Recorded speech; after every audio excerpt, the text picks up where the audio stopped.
ഇപ്പോൾ MLA ആന്റണി രാജു മാധ്യമങ്ങളെ കാണുകയാണ്. അതിലേക്ക് തത്സമയം. അതെല്ലാം മനസ്സിലാക്കിക്കൊണ്ടുള്ള ഒരു പ്രവർത്തനമാണ് നടത്തിയത്. മാത്രമല്ല 4 കുട്ടികളിൽ ഒരു പെൺകുട്ടി മാത്രമാണ് ഉണ്ടായിരുന്നത്. ആ പെൺകുട്ടിയെ തന്നെയാണ് തട്ടിക്കൊണ്ട് പോയിരിക്കുന്നത്.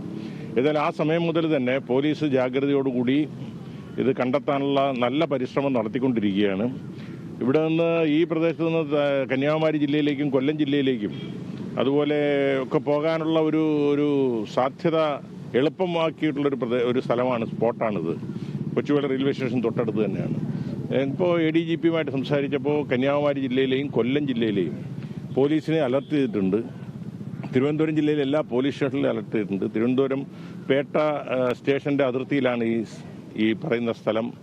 അതുകൊണ്ട് തന്നെ വിവിധ ഗ്രൂപ്പുകളായി തിരിഞ്ഞ് 8ഓളം ഗ്രൂപ്പുകളായി തിരിഞ്ഞ് പോലീസിൻ്റെ സ്പെഷ്യൽ ബ്രാഞ്ച് ഉൾപ്പെടെയുള്ള ഷാഡോ പോലീസ് ഉൾപ്പെടെയുള്ള എല്ലാ വിഭാഗവും പരിസര പ്രദേശങ്ങളെല്ലാം അരിച്ചു പറക്കുന്നുണ്ട്.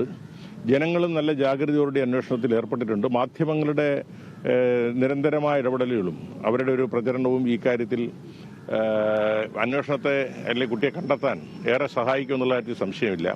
ഏതായാലും ജനങ്ങളുടെ പൊതുജന ശ്രദ്ധ നല്ലവണ്ണം പിടിച്ചുപറ്റുകയും ആളുകൾ ജാഗ്രതയോടെ ഇത് നിരീക്ഷിക്കുകയും ചെയ്യുന്നതുകൊണ്ട് തന്നെ പരസ്യമായിട്ട് ആ കുട്ടിയെ ഈ വാർത്തകൾ വന്നതിന് ശേഷം എങ്ങോട്ടെങ്കിലും കൊണ്ടുപോകാൻ സാധ്യതയില്ല, എവിടെയെങ്കിലും ഒളിപ്പിച്ച് വെച്ചിരിക്കാനാണ് സാധ്യത. ഇതെല്ലാം സാധ്യതകളാണ്.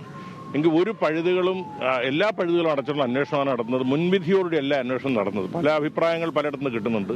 പക്ഷേ അങ്ങനെ ഏതെങ്കിലും ഒരു ഒരു അഭിപ്രായം കേട്ടുകൊണ്ട് ആ ഭാഗത്തേക്ക് മാത്രമല്ല അന്വേഷണം നടത്തുന്നത്. ഞാൻ മനസ്സിലാക്കിയെടുത്തോളം എല്ലാ ശാസ്ത്ര സാങ്കേതിക വിദ്യകളുടെ എല്ലാ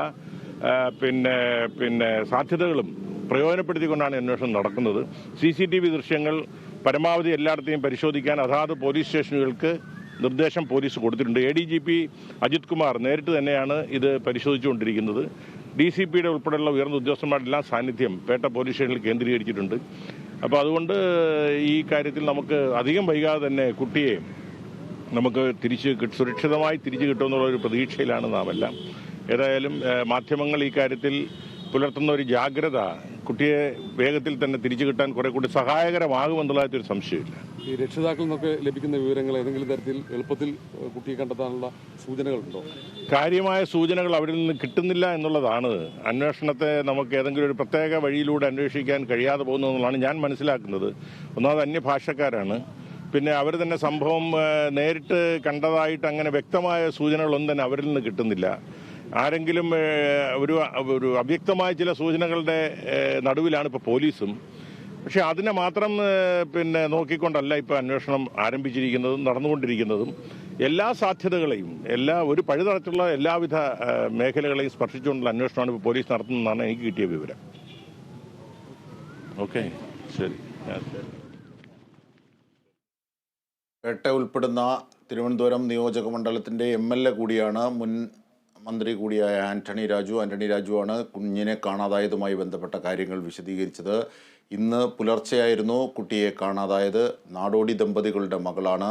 ഹൈദരാബാദ് സ്വദേശികളാണ്.